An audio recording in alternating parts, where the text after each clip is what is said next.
Kita mau bicara keagungan Ramadan yang ditandai 3 hal. Pertama, Ramadan dipilih oleh Allah menjadi bulan tempat di mana pertama kali diturunkan Al-Quranul Karim, kitab suci kita, imam kita, pedoman utama dalam melaksanakan berbagai kegiatan hidup. Pertama, ia berisi akidah yang tujuannya menyelamatkan manusia dari ketergantungan kepada benda, menyelamatkan manusia dari kemusyrikan, baik syirik yang jali maupun syirik yang khafi. Syirik jali itu syirik terang-terangan, nyata-nyata menyembah berhala, nyata-nyata meyakini Tuhan lebih dari satu. Kalau gitu insya Allah kita aman. Tapi ada syirik khafi, syirik yang tersembunyi, menjadikan yang selain Allah sebagai tujuan akhir dari seluruh kegiatan hidup. Itu syirik khafi. Saya sejak pakai cincin ini rezeki lancar. Cincin. Saya sejak pakai gesper ini, jangan anak gadis, nenek-nenek ngelihat saya lemes. Gesper. Ini sejak ada perkutut di rumah ini, bisnis bagus. Perkutut. Kalau komputer lebih kita kagumi dari Allah, itulah berhala kita. Kalau pangkat lebih kita utamakan dari Allah, itulah berhala kita. Kalau ilmu lebih kita kagumi daripada Allah, itulah berhala kita. Quran membebaskan manusia dari ketergantungan kepada benda, membersihkan keyakinan, meluruskan tauhid dengan konsep akidah. Lalu sisi yang kedua, syariat untuk mengatur kehidupan sesama manusia. Selama ini kalau mendengar syariat, yang terbayang oleh kita kan yang serem-serem, dan memang diopinikan sedemikian rupa. Padahal watak syariat itu pertama, al-musawat bainan nas fi takalifil ahkam. Ini watak syariat Islam. Semua manusia sama dalam berhadapan dengan hukum Allah. Semua manusia sama. Bukankah ini yang kita perjuangkan dengan tuntutan keadilan? Supaya di Republik ini jangan ada warga negara kelas 1. Supaya di Republik ini jangan ada yang kebal hukum. Supaya di Republik ini hukum jangan seperti pisau, tajam ke bawah tapi tumpul ke atas. Syariat mengajarkan al-musawat bainan nas fi takalifil ahkam. Semua manusia sama dalam berhadapan dengan hukum Allah. Ketika mengajarkan orang beramal, Rasulullah kepada putri kesayangan beliau sendiri berkata, "I'mali ya Fatimah, i'mali fa inni la ughni anki minallahi syai'a." Fatimah, beramal kau. Fatimah sholat, Fatimah puasa, Fatimah haji. Kalau kau tidak beramal, aku ayahmu Rasulullah tidak akan sanggup membelamu di akhirat nanti. Inilah watak syariat. Tidak mentang-mentang anak kesayangan lalu ada jaminan, sudah Fat, kamu nggak sholat nggak apa-apa, nanti di akhirat ada papi. Tidak. Semua manusia sama dalam berhadapan dengan hukum. Andai kata Fatimah putri Muhammad mencuri, tidak usah orang lain, Muhammad sendiri yang akan memotong tangannya. Bukankah keadilan macam ini yang kita harapkan? Cuma sayang, selama ini banyak kita mengenal Islam seperti orang buta kenal gajah. Ada 3 orang buta dilepas ke kebun binatang, disuruh kenal gajah. Saya yakin laporannya lain-lain. Orang buta pertama bilang, "Pak, gajah tipis lebar kayak kipas." Kenapa? Dia baru pegang telinganya. Orang buta kedua ngotot, goblok itu Pak. Yang betul saya, gajah kecil panjang kayak ular. Kenapa? Yang dia pegang ekornya. Orang buta ketiga lebih marah, dua-duanya tolol Pak.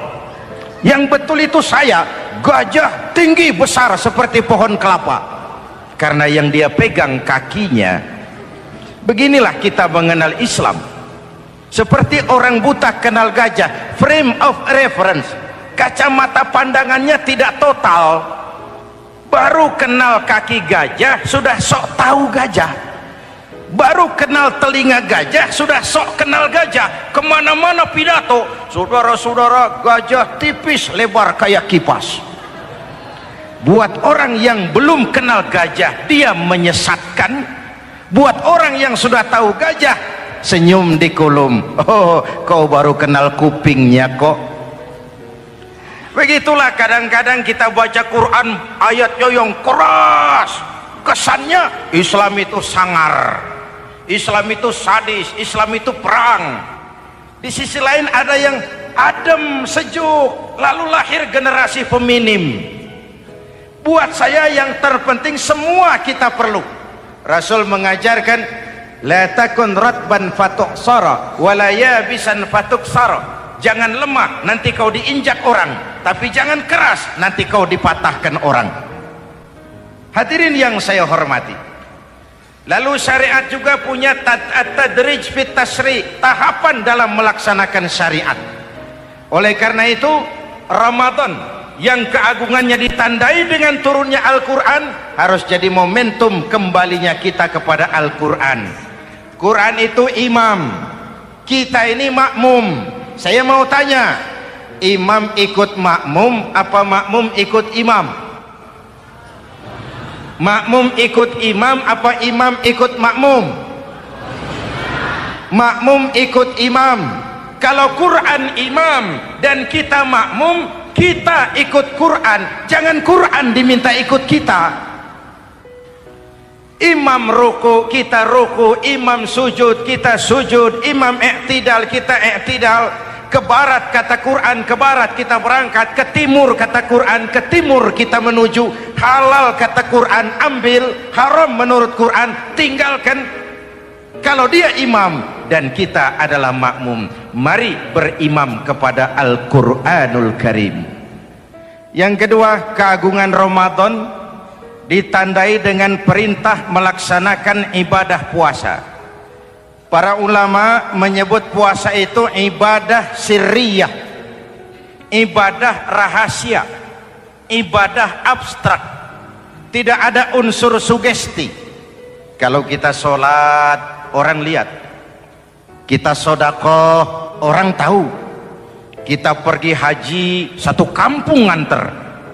Kita puasa, cuma kita dan Allah. Pura-pura sholat, ketahuan Pak. Pura-pura sodakoh, nggak bisa dong, apa yang disedekahin. Pura-pura haji, kemana perginya? Tapi pura-pura puasa, gampang.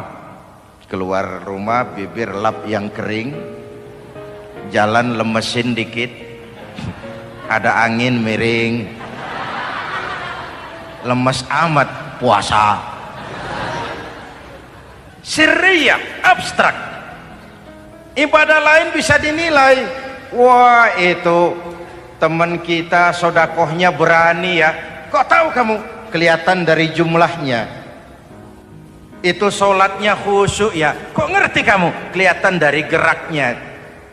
Tetangga sebelah itu rasa-rasanya hajinya mabrur ya. Kok ngerti kamu? Kelihatan dari tingkah lakunya setelah pulang haji. Kalau yang sebelah lagi itu haji tomat. Di Mekah tobat sampai kampung kumat. Ibadah lain kelihatan bisa dinilai, tapi puasa tidak bisa dinilai. Belum pernah saya dengar orang bilang, teman kita puasanya mantap betul ya. Kok tahu kamu? Beludah terus. Nggak ada hubungannya. Oleh karena puasa ibadah sirri, ibadah abstrak, maka yang terbentuk dari ibadah ini pertama keikhlasan. Ini sikap hidup yang paling penting. Orang lain mau puji atau tidak bukan soal, Orang lain mau dengar atau tidak bukan soal, ini urusan saya dengan Allah. Dari ibadah sirri seperti ini terbentuk keikhlasan, dan itu penting. Penyakal ikhlas. Saya menyantuni yatim bukan karena disorot TV, bukan karena masuk majalah, bukan karena dimuat koran, karena Allah. Berpakaian ikhlas. Saya berpakaian ini karena perintah Allah menutup aurat, bukan karena tuntutan Ramadan. Kalau cuma tuntutan Ramadan, Ramadan saja bagus busana muslim. Selesai Ramadan kembali pusar merajalela. Menerima jabatan ikhlas, ini amanah dari Allah. Jabatan adalah alat untuk mengabdi, bukan cuma alat yang melahirkan kekuasaan dan fasilitas. Kalau kekuasaan dianggap sebagai fasilitas dan kekuasaan, maka yang lahir tentu akhirnya maling-maling baru, yang lahir rampok-rampok baru, yang dikuras ya harta negara. Hadirin yang saya hormati, ikhlas menerima jabatan dengan keyakinan ini amanah Allah, amanah akan dimintakan pertanggungan jawab. Ini alat untuk berbuat baik, ini alat untuk mengabdi. Kalau cuma digambarkan kekuasaan jabatan sebagai kekuasaan dan fasilitas, itu yang lalu banyak melahirkan rampok-rampok baru. Betul? Iya, kalau jabatan kan gajiannya jelas. Menteri gajinya jelas, anggota DPR gajinya jelas, presiden, wakil presiden gajinya jelas. Tetapi ketika fasilitas dan kekuasaan banyak memberikan hasil, jangan heran lalu muncul penjarahan terhadap kekayaan-kekayaan yang justru merupakan milik rakyat. Ikhlas dalam menerima jabatan, ikhlas dalam berbuat, ikhlas dalam beramal. Lalu yang kedua, jujur. Tadi siang saudara sholat zuhur apa tidak? Sholat. Yang sholat? Ya enggak, ya enggak. Sebelum sholat zuhur kan saudara berwudu. Waktu berwudu kan saudara berkemur, memasukkan air ke mulut. Umpama waktu berkemur saudara korupsi, dikit saja airnya saudara minum, jangankan hansip, jangankan satpam, jangankan polisi, teman sebelah pun tidak tahu kalau waktu berkemur kita korupsi. Kenapa kita tidak mau melakukan itu? Ada rasa malu kepada Allah. Alangkah positifnya kalau ini diterjemahkan dalam kehidupan. Sekarang kan kita berpikirnya Allah ditekan. Kamu korupsi ya? Iya, Tuhan kan tahu. Biarin, Tuhan mah tahu, nggak ribut. Nggak ribut katanya. Tapi kalau orang, 3 orang saja tahu, geger kantor. Bayangin, Tuhan aja ditekan, Tuhan diintimidasi, apalagi orang lain. Lahir etika otonom, daya kontrol yang paling ampuh yang muncul dari dalam jiwa kita sendiri.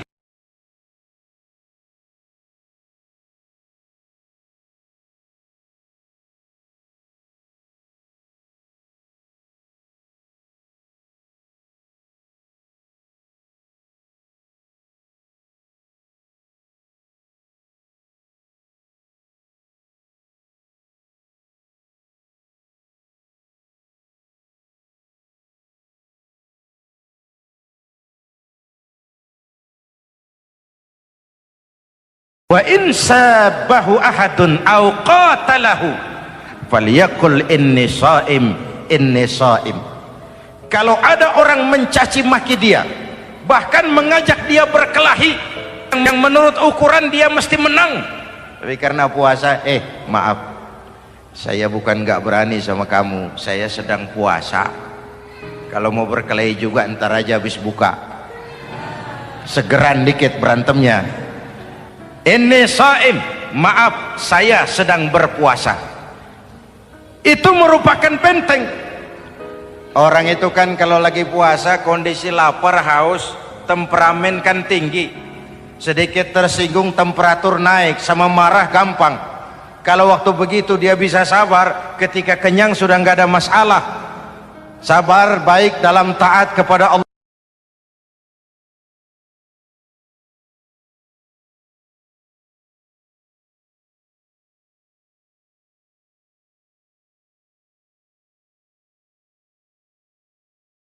Hadirin, kalau ibadah berpuasa kita baik, kita yang malam ini pasti bukan kita 20 hari yang lalu.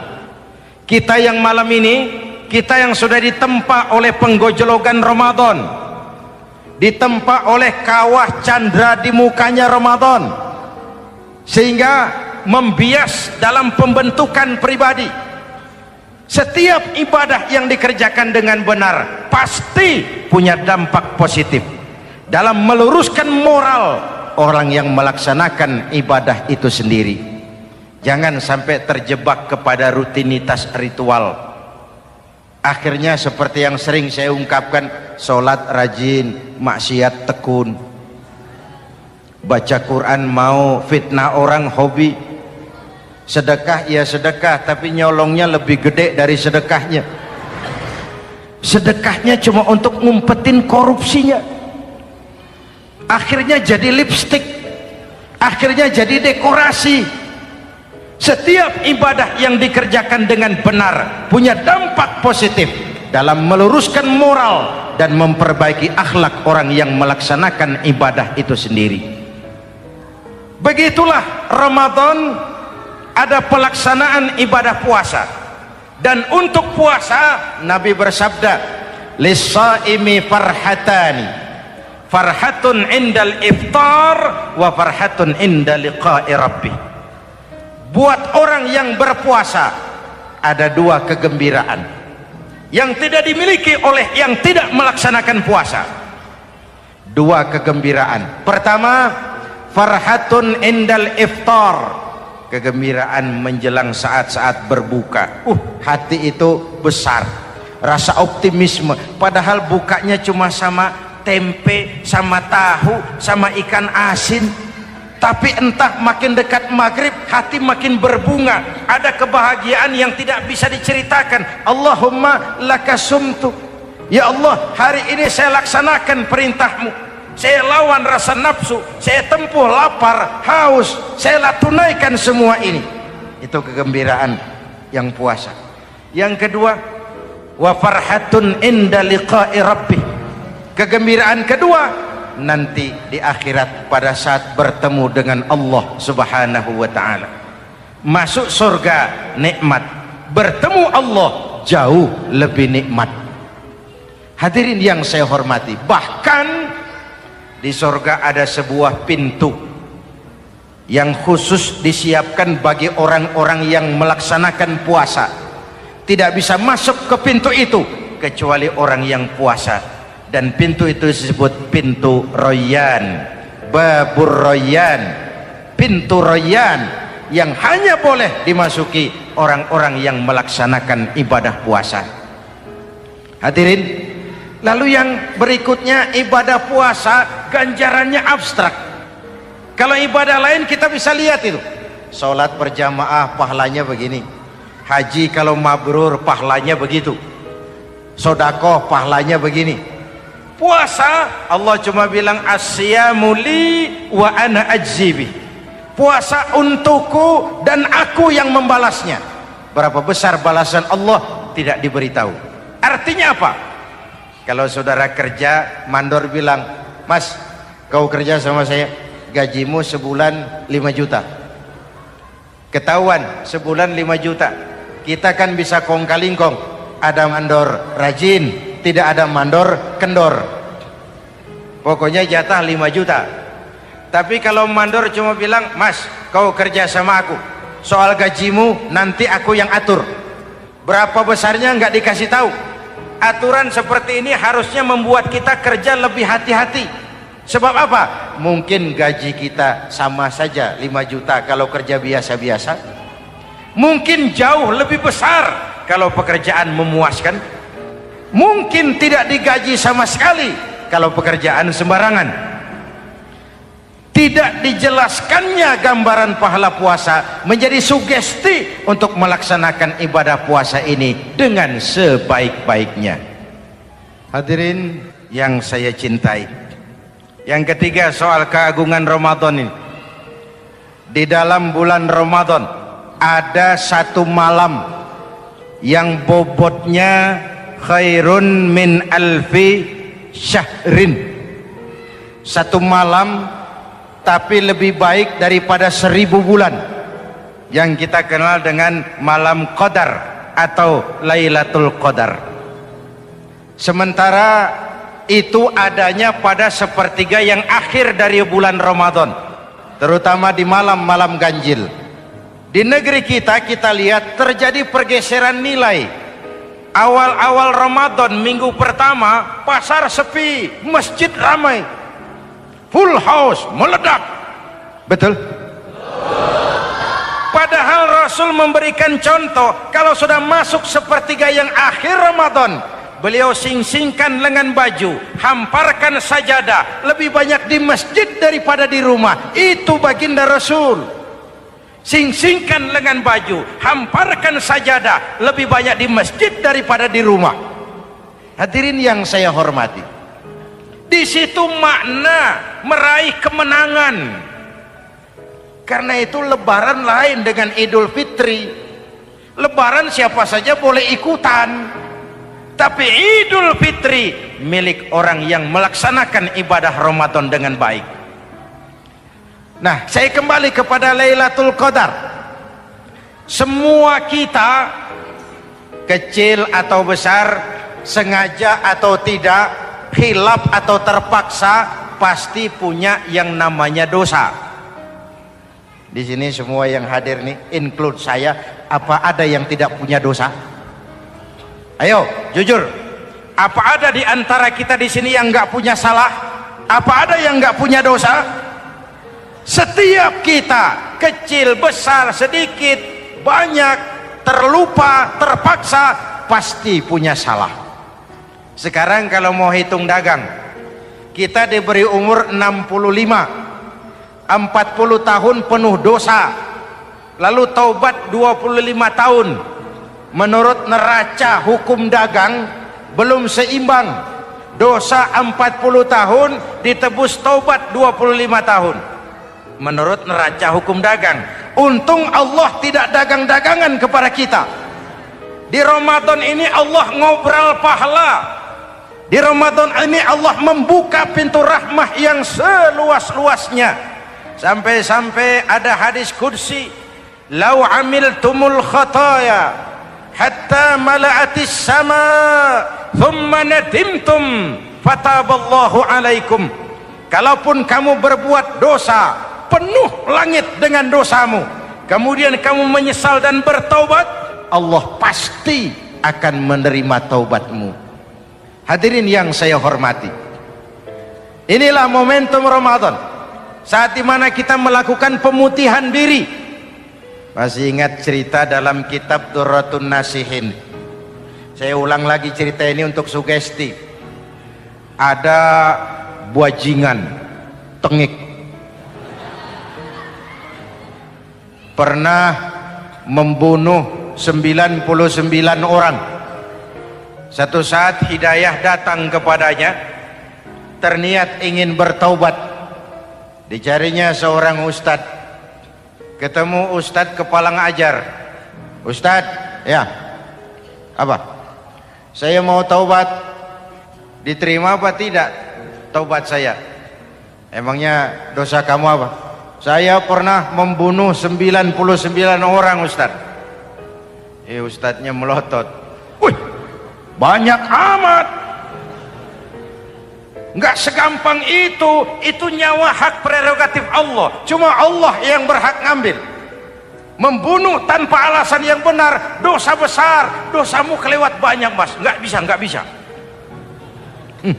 Dia vonis lebih dulu kayak surga milik bapak moyangnya. Ini preman kita pikir ini ustadz saya niat baik-baik kok ngomong yang nggak enak.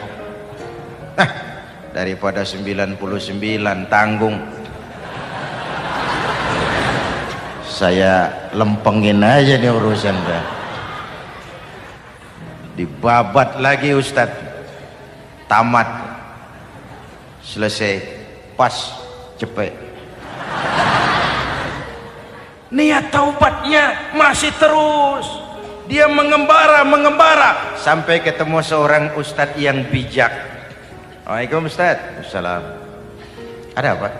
Ustadz, saya mau taubat, diterima apa enggak sih? Oh, sebelum mentari terbit dari sebelah barat, sebelum nafasmu sampai di tenggorokan, Allah akan menerima taubatmu. Boleh jadi dosamu besar, tapi ampunan Allah lebih besar dari dosamu. Begitu Ustaz. Iya. Cuman ngomong-ngomong, dosamu apa sih?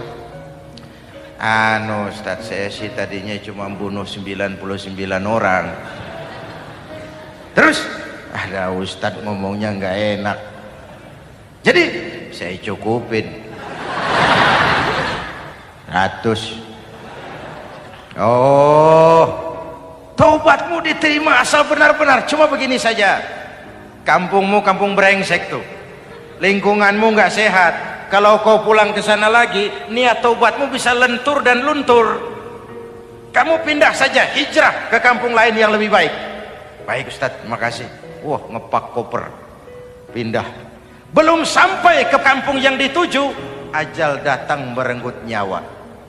Ketika ruh keluar dari jasad, ini malaikat rahmah dengan malaikat azab rebutan. Kata malaikat rahmah, ini jatah saya, orang ini sudah taubat, tempatnya di surga. Kata malaikat azab, nanti dulu, taubat si taubat, 100 bagaimana urusannya? Bertengkar. Akhirnya Allah mengutus malaikat Jibril, kau adili. Kata Jibril, ukur sajalah mana yang lebih dekat, kampung yang dituju atau kampung yang ditinggalkan. Ketika diukur, kampung yang dituju lebih dekat dari kampung yang ditinggalkan. Kata Jibril, dia jatah malaikat rahmah, taubatnya diterima Allah. Nah, kalau mendengar riwayat seperti ini, jangan diartikan bahwa untuk taubat mesti membunuh 100 orang. Ini harus diartikan, bagaimanapun besar dosa dan kesalahan yang kita lakukan, jangan putus asa dari rahmat Allah. Sebaliknya, bagaimanapun banyak kebaikan yang kita kerjakan, jangan puas hati dan sombong diri. Kita belum tahu akhir perjalanan hidup ini. Kita hanya berbuat dan berbuat. Kepastian itu haknya Allah. Ada yang masuk neraka karena menyiksa kucing, ada yang masuk surga walaupun sudah membunuh 100 orang. Bahkan kalau nanti saudara di surga ketemu orang-orang soleh, saudara nggak usah kaget, itu memang tempatnya di surga. Saudara akan kaget nanti kalau di surga ketemu pelacur. Pelacur masuk surga. Penasaran, saudara samperin, Mbak Yu. Ya Mas, sampean ada di sini, apa Allah nggak salah wesel ini? Iya Mas, saya ini ada di surga sini. Padahal waktu di dunia dulu saya ini siapa Mas tahu kan? Mas juga langganan kan waktu itu.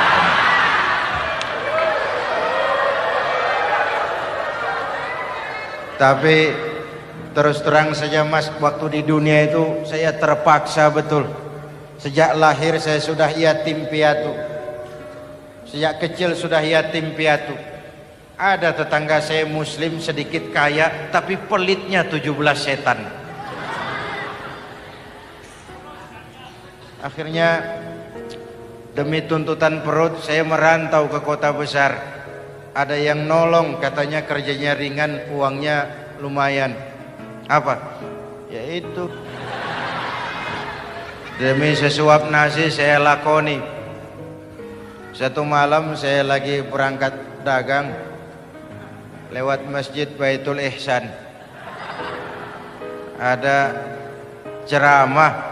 Saya dengar dari jauh, Ustadznya pidato, katanya Allah berpesan, "Lau amiltumul khataya hatta mala'atis sama, thumma nadimtum, fataballahu alaikum." Kalaupun kamu berbuat dosa, penuh langit dengan dosamu, lalu kau menyesal dan bertaubat, Allah pasti akan menerima taubatmu. Mendengar hadis itu, Mas, berlinang air mata saya. Terbayang dosa-dosa yang pernah saya lakukan. Terbayang orang-orang yang pernah menanamkan modal asing.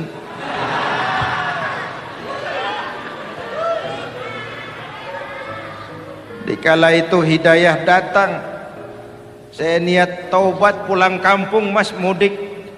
Lagi ngepak koper mau mudik, tamu datang, saya bilang mulai malam ini saya berhenti dagang. Taubat saya sebenar-benarnya, taubat saya diterima Allah, walaupun mampir dulu, transit dulu di tempat lain, akhirnya saya sampai juga ke sini. Inilah Ramadan.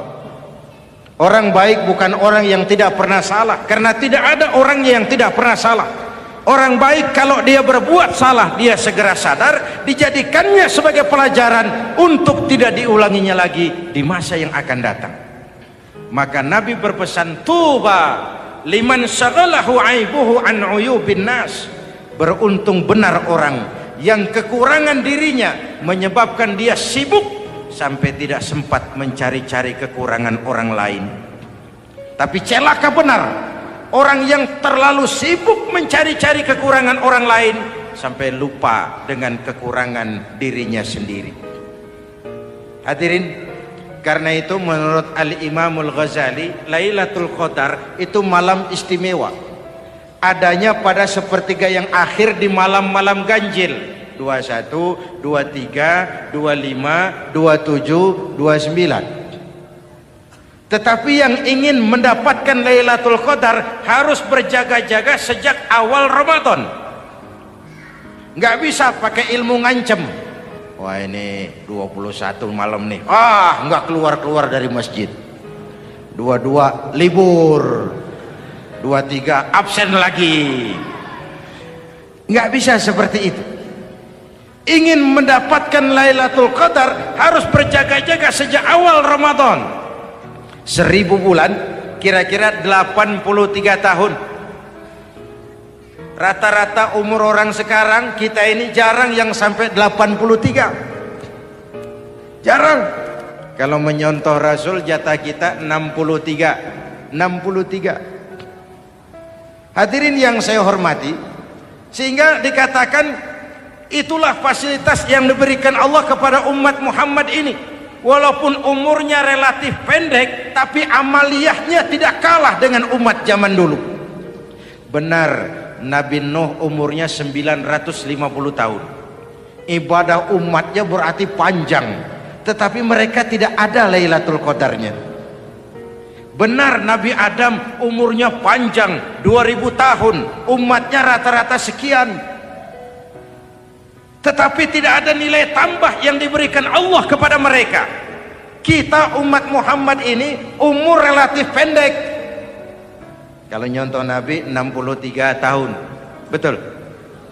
Tapi bayangkan, ada Lailatul Qadar yang nilainya khairun min alfi syahrin, lebih baik daripada 1000 bulan, dan 1000 bulan 83 tahun. Kalau 10 tahun berturut-turut memanfaatkan Lailatul Qadar, maka artinya umur kita sudah sama dengan umur umat Nabi Nuh alaihi salam. Kualitas ibadahnya yang saya maksud. Tugas kita memanfaatkan peluang-peluang seperti ini dan mengisinya dengan berbagai kegiatan-kegiatan ibadah. Mumpung Allah menyediakan itu buat kita bersama. Tahun depan nggak ada jaminan kita ketemu Ramadan lagi. Karena itu mumpung senyampang ini diberikan kesempatan memasuki minggu-minggu 10 yang terakhir dari Ramadan, sing-singkan lengan baju, hamparkan sajadah, dan berusaha lebih banyak di masjid daripada di rumah. Hadirin yang saya hormati, dari pembicaraan singkat yang saya sampaikan, Ramadan menjadi agung oleh karena 3 hal. Pertama, ia dipilih menjadi bulan tempat di mana pertama kali diturunkan ayat-ayat suci Al-Quran. Karenanya Ramadan disebut juga sebagai Syahrul Quran, bulan Al-Quran. Karenanya Ramadan juga kita lebih intens memasuki kehidupan Al-Quran sebagai makmum dan kita sebagai imam. Jika Quran adalah imam dan kita adalah makmum, maka konsekuensinya makmum harus ikut imam, bukan imam yang ikut makmum. Yang kedua, keagungan Ramadan ditandai dengan pelaksanaan ibadah puasa. Setiap ibadah yang dikerjakan dengan benar pasti punya dampak dalam memperbaiki moral, meluruskan akhlak orang yang melaksanakan ibadah itu sendiri. Maka bulan suci Ramadan menjadilah kawah candra di muka, menjadi bulan training, bulan latihan. Saya sering ibaratkan, Mike Tyson masuk latihan, keluar latihan, tinjunya makin hebat. Hewitt masuk latihan, keluar latihan, tenisnya makin canggih. Zinedine Zidane masuk latihan, keluar latihan, sepak bolanya makin hebat. Kalau latihan tiap hari, main kalah terus, orang kan ngomong, buat apa latihan? Kita sebulan penuh latihan supaya bulan-bulan sesudah Ramadan nanti kita jangan sampai kalah dalam permainan hidup ini. Hidup ini kan permainan. Ada yang sekarang ini main sebagai pedagang, main sebagai pejabat, main sebagai pengusaha, main sebagai seniman. Hidup ini permainan. Wa mal hadhil hayatud dunya illa lahwun wa la'ib. Ini cuma permainan. Senarionya sudah ditetapkan oleh sang sutradara Allah Azza wa Jalla. Ini permainan saja. Maka bermainlah sesuai dengan aturan main, karena hidup memang permainan. Tapi jangan main-main. Walaupun ini permainan, bermainlah dengan benar. Jangan main-main. Kalau main-main, kalah. Sepak bola permainan, main-main kalah. Bulu tangkis permainan, main-main kalah. Hidup ini permainan, main dengan benar, main sesuai dengan aturan main, main-main kalah. Hadirin yang saya hormati, karena itu 1 bulan untuk menghadapi 11 bulan sesudahnya. Yang ketiga, ditandai keagungan Ramadan dengan ada nuzulul Quran.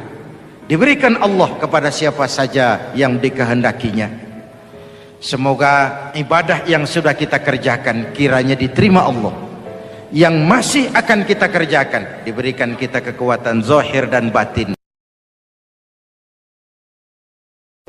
7 macam perkara yang merusak akidah dan keimanan, merusak amal perbuatan yang sudah kita kerjakan, merusak sendi-sendi kehidupan sosial, pendek kata merusak segala hal di dalam kehidupan kita. Jauhilah olehmu 7 macam perkara yang merusak. Yang pertama, asyirku billah, menyekutukan Allah Subhanahu wa ta'ala. Agama dimulai dari keyakinan, maka kehancuran agama selalu dimulai dari kehancuran keyakinan, iman atau akidah yang dimiliki oleh seseorang. Dan untuk menghancurkan nilai-nilai iman yang kita miliki ini, orang rasanya tidak akan menghantam kita dengan peluru kendali.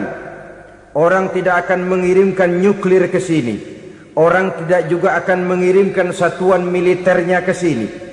Untuk menghancurkan nilai-nilai iman, dibanjiri kita dengan paham-paham yang merusak dan mendangkalkan akidah.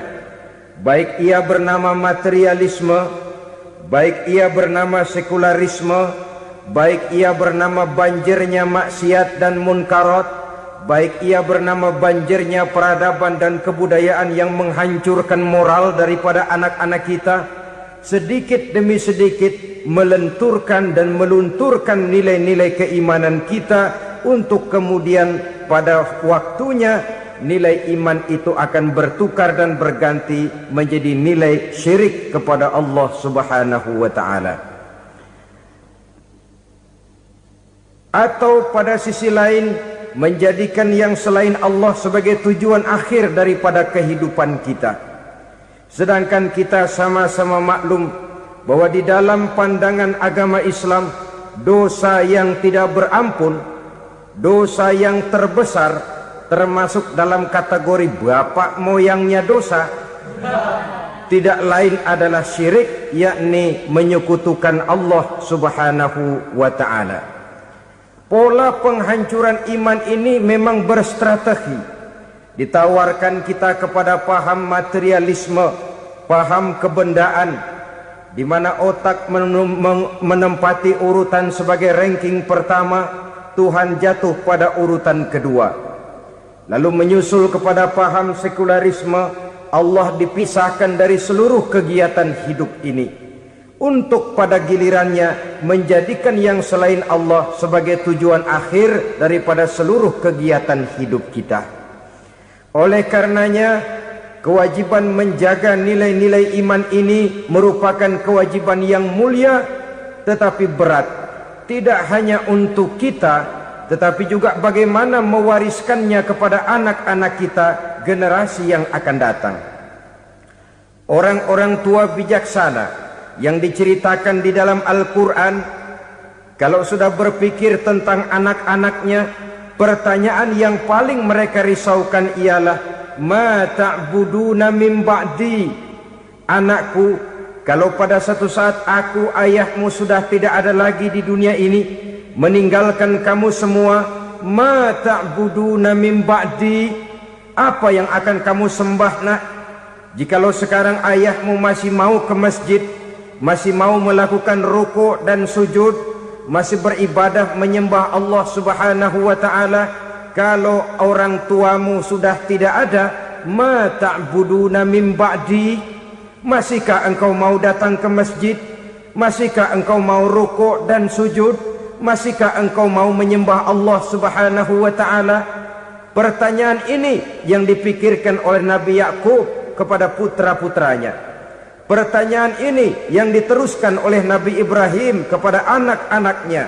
Pertanyaan ini yang diwariskan oleh generasi ulama'us salafus saleh kepada para generasi berikutnya. Bagaimana kita generasi sekarang? Kita orang-orang tua sekarang bukan berfikir ma ta'buduna min ba'di, malah yang kita fikirkan ma ta'kuluna min ba'di. Kalau bapak tidak ada nanti kamu makan apa nak?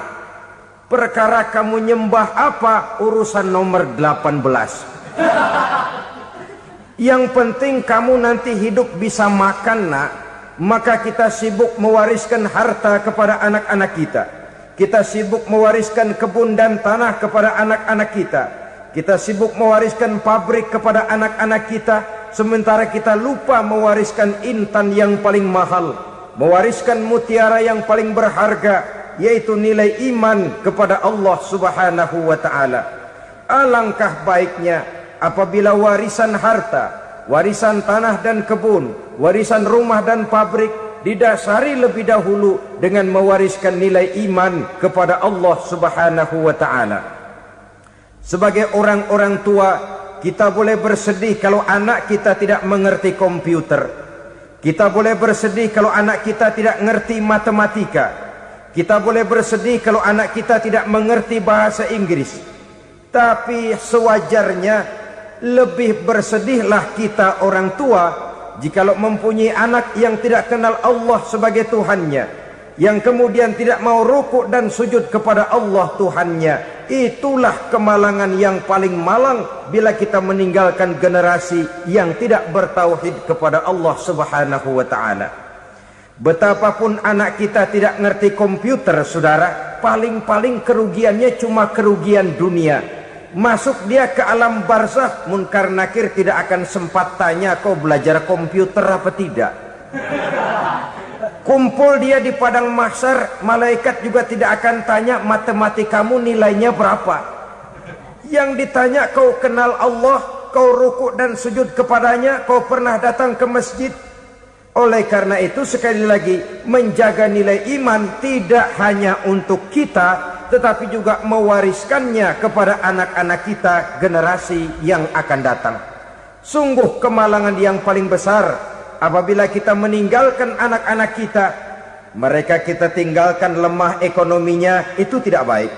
Mereka kita tinggalkan lemah otaknya, itu pun akan membuat mereka tertinggal oleh yang lain. Tapi yang paling celaka, jikalau kita tinggalkan mereka dalam kondisi lemah imannya, rapuh akidahnya, tidak baik dan tidak betul keyakinan hidupnya. Oleh karena itu Nabi berpesan, jauhilah 7 perkara yang merusak. Yang pertama, syirik kepada Allah subhanahu wa ta'ala.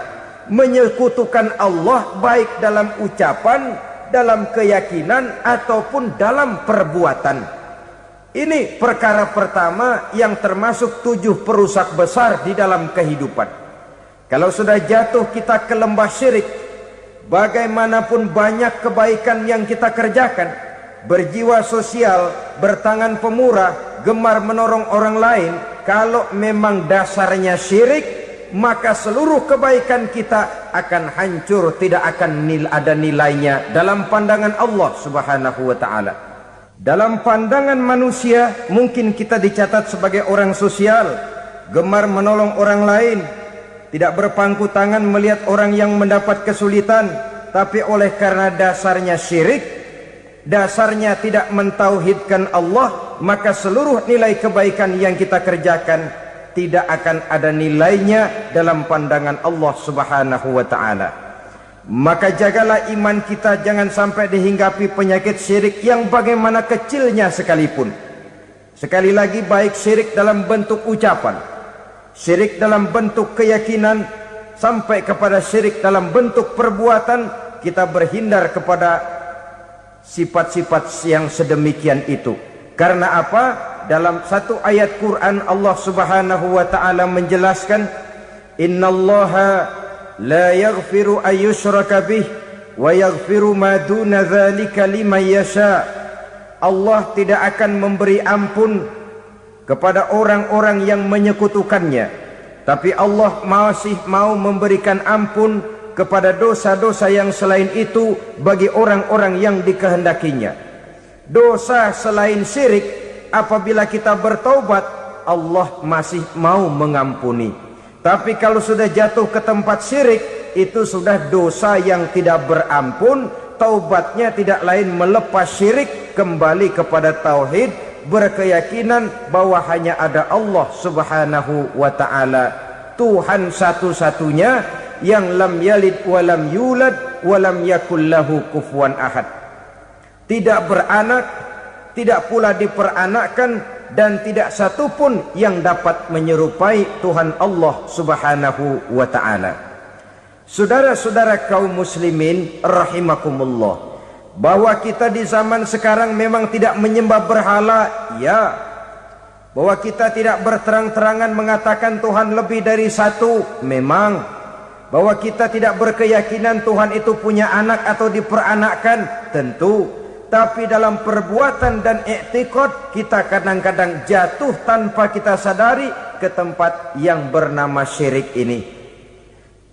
Oleh karenanya, di zaman di mana teknologi makin canggih, di mana kemajuan pembangunan makin menjangkau berbagai aspek kehidupan, diperlukan keseimbangan antara kemajuan fisik material dengan kemajuan mental spiritual. Apabila tidak ada keseimbangan, yang terwujud tentulah kepincangan, yang diawali dengan pincangnya cara kita berpikir, sehingga pada akhirnya akan mengarah kepada pincangnya cara kita berbuat dan bertindak di dalam kehidupan kita. Oleh karena itu Nabi berpesan, jauhilah sifat syirik, karena syirik merupakan dosa yang teramat besar. Ini sifat merusak yang pertama. Yang kedua, kata Nabi, wasihra, jauhilah sihir. Sihir ini juga termasuk perkara yang merusak kehidupan. Kita semua sama-sama maklum bahwa sihir sebenarnya bukan persoalan baru. Sejak sebelum datang Islam, sihir itu sudah ada. Di zaman Yunani kuno, sihir ada. Di zaman Mesir kuno, di zaman Cina kuno, dan yang lain-lain yang serba kuno, sihir itu sudah ada. Bahkan para nabi pun, para rasul yang diutus oleh Allah Subhanahu wa ta'ala, senantiasa berhadapan dengan ahli-ahli sihir untuk menguji kebenaran dari misi yang mereka bawa. Sihir adalah perbuatan di luar kebiasaan yang bisa dikerjakan oleh ahlinya dengan bantuan jin atau setan. Hukum mempelajari sihir adalah haram, mengamalkannya lebih haram lagi. Sebab itu saudara-saudara, sihir merupakan perbuatan merusak yang harus kita jauhi. Ciri-ciri daripada perbuatan sihir, pertama, ia mengandung tipuan, bayangan khayal. Di zaman Nabi Musa misalnya, orang melihat tambang-tambang itu seperti ular. Nabi Musa melayangkan tongkatnya menjadi ular-ular besar yang memakan ular-ular kecil ciptaan tukang-tukang sihir Fir'aun tadi. Lalu sihir bisa terjadi dengan bantuan jin kafir atau setan. Kemudian ciri yang ketiga, sifatnya halus dan tersembunyi. Taruh kata ada seorang ahli sihir yang mempergunakan ayat-ayat Quran sebagai jompa-jampe, sebagai baca-bacaan, itu cuma sekedar kedok. Tujuannya tidak lain menjadikan agama sebagai ketok untuk membenarkan cara yang dimurkai oleh Allah Subhanahu wa ta'ala. Satu hadis yang diriwayatkan oleh Imam Bazar dan Tabrani, Nabi berpesan, "Laisa minna man tatayyara lahu au takahhana au tukuhhina lahu au sahira lahu." Tidak termasuk ke dalam golonganku, kata Nabi. Tidak termasuk umatku. Siapa mereka? Man tatayyara lahu, orang yang bertatoyur. Apa tatoyur itu? Dari kalimat toyaro, artinya terbang. Toir biasa diartikan dengan burung. Tatoyaro percaya kepada suara-suara burung. Man tatoyaro lahu, mempercayai, meyakini dengan benar-benar kepada suara beburungan. Kan suka ada itu, nah bunyi burung tuh, maling liwat. Maling liwat.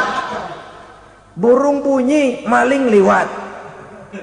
Itu termasuk tatoyaro lahu, percaya kepada suara burung. Kan aneh kalau suara orang nggak dipercaya, suara burung malah dipercaya. Ada ustadz ceramah, kiai ngaji, nggak mau didengerin, burung dengerin bener. Nah, suaranya dari sebelah mana? Belah kulon. Nah, itu tandanya ano. Habis dihitung-hitung. Itu termasuk tatoyaro lahu.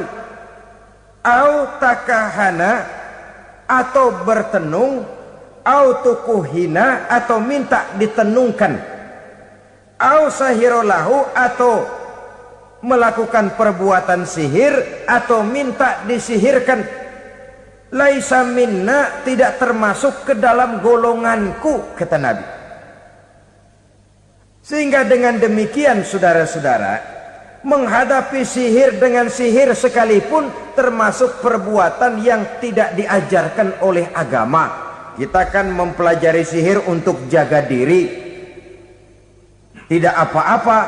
Yang dilarang mengamalkannya, dilarang juga mempelajarinya. Sebab orang kalau sudah mengetahui, biasanya lalu terangsang untuk mencoba. Kalau percobaannya berhasil, biasanya terangsang untuk coba lagi dan coba lagi. Pada akhirnya ketagihan, lalu beralih menjadi profesi, apalagi itu nanti bisa mendatangkan hasil uang. Saudara-saudara kaum muslimin rahimakumullah, kita manusia makhluk nyata, kita hidup di alam nyata, terikat oleh sunnatullah, causality. Oleh karenanya bagi kita keyakinan yang penuh, keikhlasan di dalam bertuhankan Allah, penyerahan diri sepenuhnya hanya kepadanya, itu sudah merupakan obat penangkal yang sangat ampuh agar kita tidak terkena penyakit-penyakit yang dibuat oleh setan dan para pembantunya.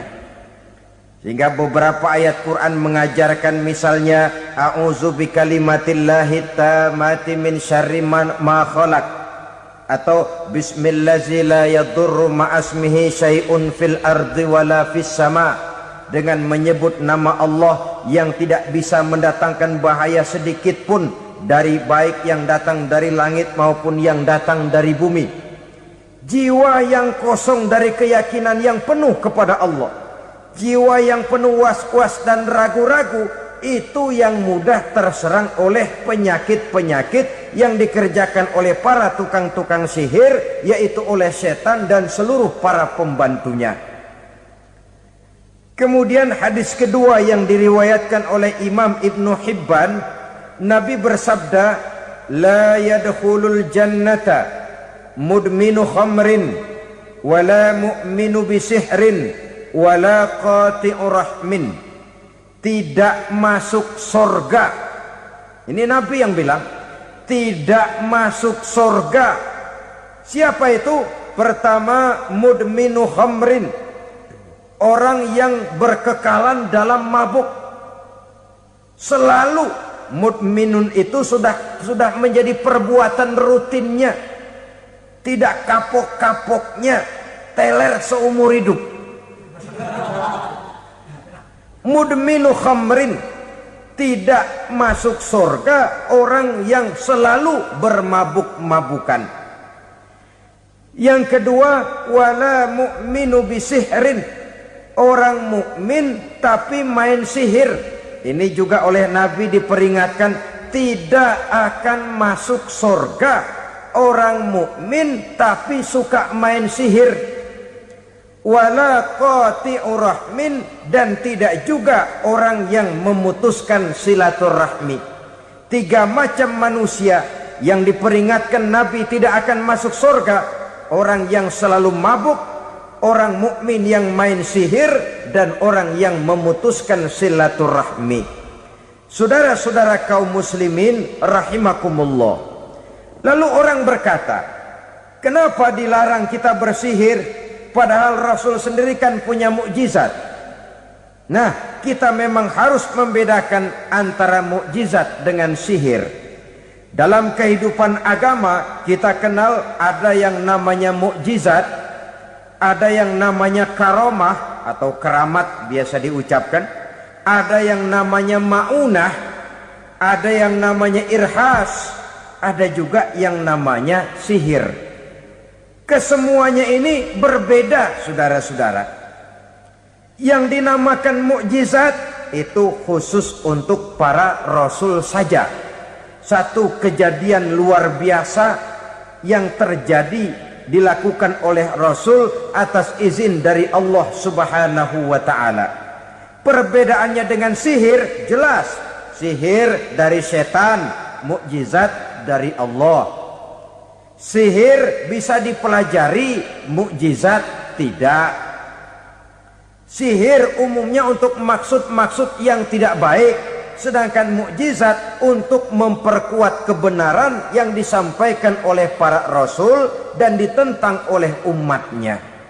Bahkan kafir Quraisy dahulu menganggap orang-orang ahli sihir itu berada dalam satu posisi yang hina, sehingga mereka mengatakan dan menuduh Nabi Muhammad sebagai tukang sihir.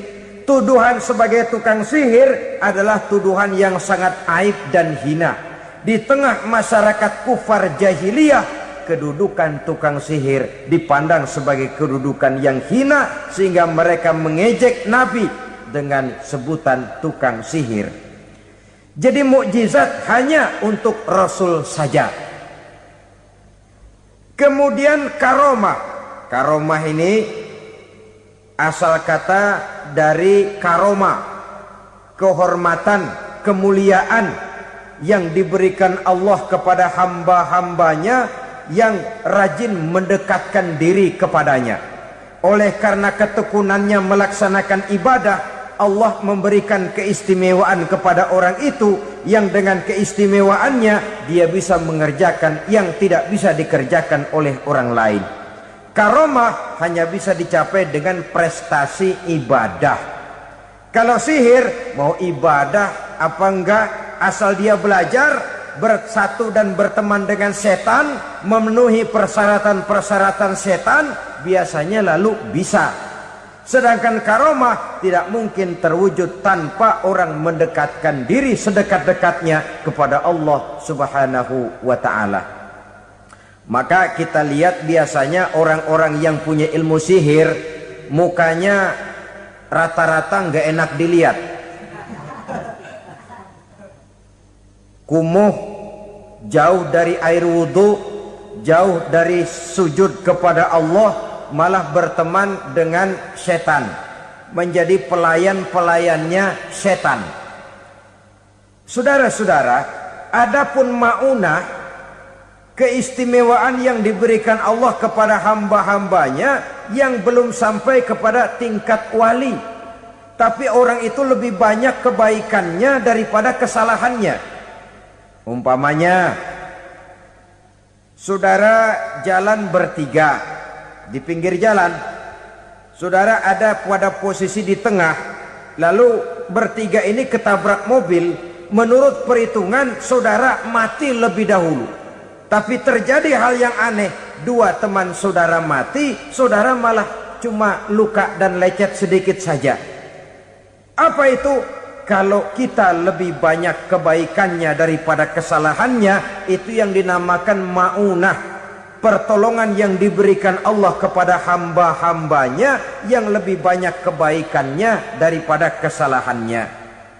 Sedangkan yang dinamakan irhas, kejadian luar biasa pada diri seseorang pada waktu dia masih kecil, yang menunjukkan tanda-tanda keistimewaannya. Itu umumnya pada para nabi pada usia kecilnya sudah ada irhas, tanda-tanda istimewa. Jelas baik mukjizat, karomah, maunah maupun irhas berbeda dengan sihir. Sihir ini jelas saja merupakan bantuan dan persekutuan antara manusia dengan setan. Padahal setan, kata Allah dalam Al-Quran, innahu lakum aduwwum mubin, sesungguhnya setan bagi kamu adalah musuh yang sangat jelas. Saudara-saudara kaum muslimin rahimakumullah, di zaman sekarang dalam menghadapi beban kehidupan yang makin pelik, menghadapi stres yang tidak kunjung selesai, menghadapi persoalan-persoalan yang teramat berat, orang sering mencari jalan keluar kepada hal-hal yang menurut pendapatnya bisa meringankan beban moralnya itu. Pergilah dia mencari sesuatu yang dapat meringankan bebannya. Dan tidak jarang yang jatuh ke pangkuan tukang-tukang tenung, ke pangkuan tukang-tukang sihir, yang mereka itu oleh Quran dijelaskan kazabal munajjimun walau sodaku. Tukang-tukang tenung, tukang-tukang sihir, mereka itu bohong walaupun benar. Maksudnya bohong walaupun benar, artinya kalau yang mereka kerjakan benar, itu sih kebenaran. Benar dengan kebenaran itu lain. Kebenaran, kebetulan bisa, tapi tidak untuk selalu. Apalagi kalau itu sudah membahayakan kehidupan orang lain. Jadi oleh karena itu Nabi berpesan, jauhilah daripada sihir. Kalau sudah jauhilah dari sihir, artinya ya jauhilah daripada mempelajarinya, jauhilah daripada bergaul dengan orang-orang yang ahli di bidang itu. karena dari pergaulan segalanya bisa menular. Baiklah saudara, ini yang kedua. Yang ketiga pesan Nabi, wa qatlan nafsil lati harramallahu illa bil haq, membunuh orang lain dengan cara yang tidak benar, membunuh orang yang diharamkan oleh Allah Subhanahu wa taala untuk melakukannya kecuali dengan alasan yang benar. Kita tahu Islam adalah agama damai. Sesuai dengan namanya, ia tidak dikembangkan dengan pedang dan kekerasan. Ia dikembangkan dengan keteladanan dan tuntunan moral. Oleh karena Islam bukan agama kekerasan, Islam pun tidak mementingkan dan mengajarkan kekerasan kecuali dengan alasan yang benar dan bisa dipertanggungjawabkan. Membunuh dengan sengaja, menghilangkan nyawa orang lain tanpa alasan yang bisa dibenarkan adalah merupakan dosa besar dan satu di antara 7 perkara yang bisa mendatangkan kerusakan dalam kehidupan dan yang hendaknya harus kita jauhi. Saudara-saudara kaum muslimin rahimakumullah, beberapa waktu yang lalu di sebuah kota kecil yang indah bernama New Auckland. Saudara tahu New Auckland? Itu dari Gunung Kidul masih ngidul lagi. Pernah diadakan satu seminar yang membicarakan bagaimana menyelamatkan masyarakat manusia dari bahaya Perang Dunia Ketiga. Diperkirakan kalau terjadi Perang Dunia Ketiga, manusia tidak akan tersisa. Sebab apa? Pada waktu itu cadangan nuklir yang dimiliki oleh bersama Amerika dan Rusia konon sudah sanggup memusnahkan 6 miliar manusia pada saat jumlah manusia baru 5 miliar. Jadi kelebihan nuklir dunia ini. Kalau terjadi Perang Dunia Ketiga, sulit manusia untuk tersisa. Maka dibahaslah di dalam seminar itu, wah, supaya tidak terjadi Perang Dunia Ketiga, maka perlombaan membuat senjata-senjata canggih, alat-alat pembunuh modern harus segera dibatasi. Dibahas, tidak mungkin kita membatasi perlombaan membuat senjata. Kenapa? Makin maju ilmu dan teknologi, makin canggih senjata yang ditemukan. Atom sudah meningkat menjadi nuklir, nuklir sudah meningkat menjadi neutron, dan kita tahu bom yang bernama neutron ini bom yang cukup membunuh tanpa perlu merusak. Artinya kalau dia diledakkan di kota kita ini, bangunan utuh, jembatan tidak ambruk, rumah-rumah tetap berdiri, tapi semua yang bernama hidup mati. Itu katanya lebih sopan dari bom atom. Sebab kalau si atom ini sudah membunuh, merusak pula. Neutron cukup membunuh saja tanpa perlu merusak. Jadi majunya senjata-senjata teknologi sebagai akibat yang logis dari kemajuan ilmu pengetahuan ini tidak bisa kita batasi.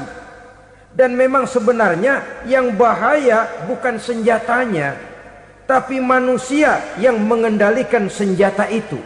Mereka kembali kepada prinsip the man behind the gun. Bukan senjatanya yang bahaya, tapi manusia yang mengendalikan senjata itu yang bahaya. Walaupun senjatanya modern, katakanlah model M16 umpamanya, kalau yang mengendalikannya orang beriman, insya Allah aman. Tapi biar megang cuma senapan angin, kalau yang megang orang brutal, ngeri kita deket-deket. Apalagi kalau memang bukan ahlinya menggunakan senjata, bisa ngeker kaki kena jidat.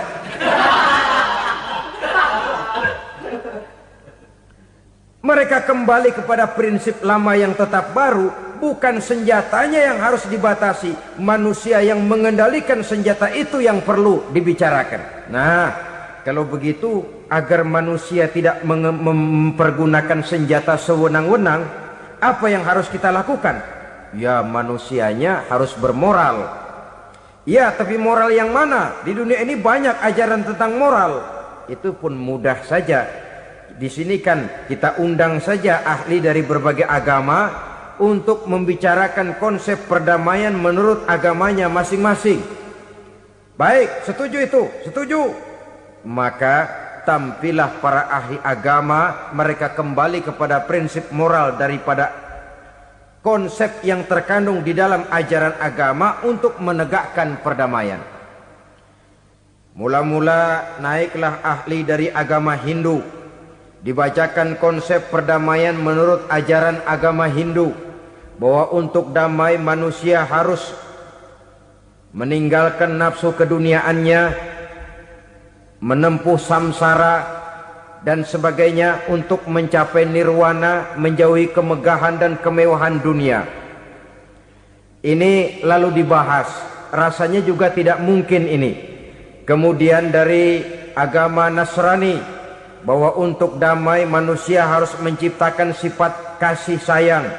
Kalau ditampar pipi kiri, berikan pipi yang kanan. Kalau diberikan selendang, berikan baju. Nanti orang kasihan, lalu dia tidak akan nampar lagi. Ketika ini dibahas, ternyata rasanya pun tidak mungkin bisa diterima. Karena apa?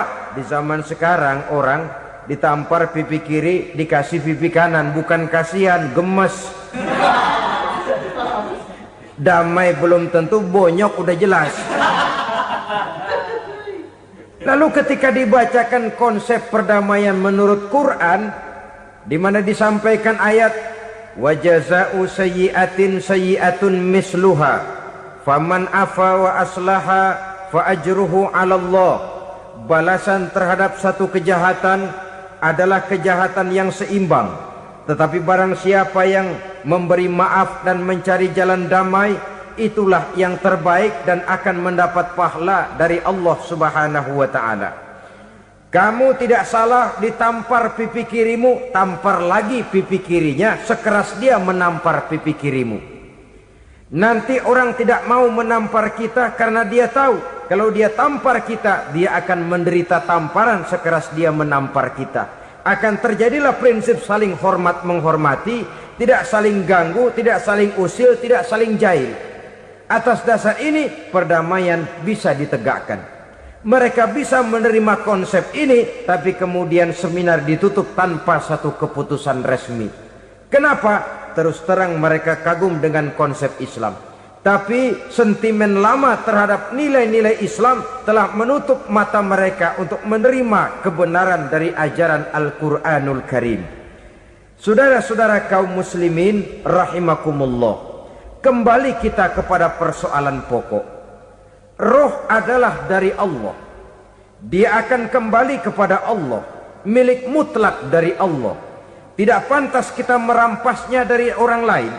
Tidak wajar kita menghilangkannya tanpa alasan yang dibenarkan oleh agama. Di zaman sekarang, akibat persaingan hidup yang makin tajam, lapangan kerja yang makin sulit, tensi ekonomi yang makin tinggi, atau karena nilai moral yang makin rendah, atau juga karena rapuhnya pegangan orang kepada agama, nyawa rasanya sudah sedemikian murahnya. Berbagai kasus membuat berdiri bulu roma kita. Ada mayit, ada manusia dipotong 6, dicincang macam kambing. Ada yang dipotong 5, ada yang dipotong 13, dikardusin, dibuang ke tempat sampah. Inna lillahi wa inna ilaihi raji'un. Gejala apa ini? Kanibalisme. Manusia sudah demikian sadisnya, manusia sudah sedemikian buasnya, sehingga sesama manusia diperlakukan seperti hewan. Padahal hewan sendiri belum pernah macan makan macan, bagaimanapun buasnya macan. Belum pernah serigala memakan serigala, bagaimanapun brutalnya serigala. Tetapi manusia makan manusia di zaman sekarang kadang jadi kenyataan dalam kehidupan kita. Kadang persoalannya remeh saja. Soal uang 200 perak, pisau bicara, nyawa melayang. Soal rokok sebatang, celurit bicara, nyawa melayang. soal-soal yang sama sekali tidak prinsip, begitu mudah kita menghilangkan nyawa orang lain. Padahal Nabi pernah memperingatkan, apabila dua orang muslim sudah berkelahi dan berbunuh-bunuhan, al-qatil wal maktul finnar, yang membunuh dan yang terbunuh dua-duanya neraka. Sahabat heran, ya Rasul, kalau yang terbunuh, kalau yang membunuh masuk neraka itu sih wajar, tapi yang terbunuh kenapa neraka?